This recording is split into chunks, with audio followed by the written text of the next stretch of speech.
তারা বিদ্যুৎ বন্ধ করে এখানে ককটেল ফুটিয়ে এনসিপি পদযাত্রাকে ঠেকাতে চেয়েছিল।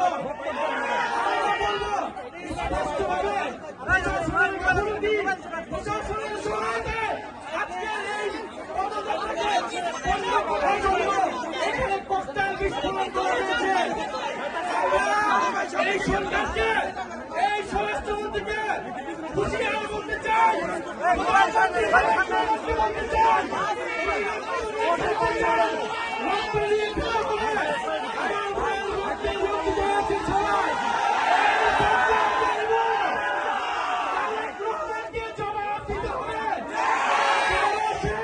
নিরাপত্তা নিশ্চিত করতে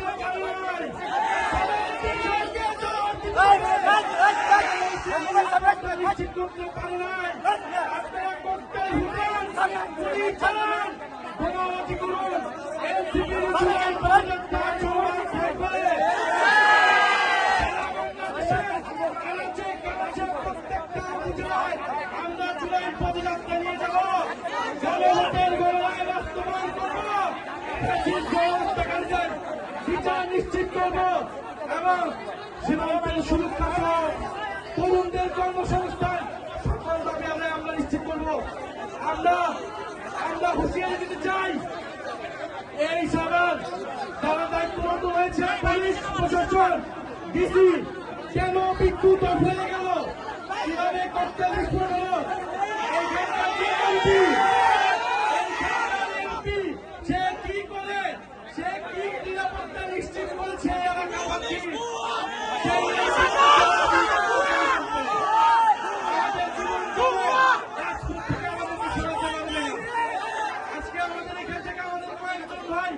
গুরুতর আহত হয়েছে।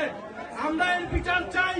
যদি দ্রুত সময়ের মধ্যে এই তদন্তের বিচার নিশ্চিত না করা হয়, তাহলে এখানকার স্থানীয় প্রশাসন এবং এমপি তাকে জবাবদিহিতার আওতায় আমরা এনসিপির পদযাত্রা চলমান থাকবে।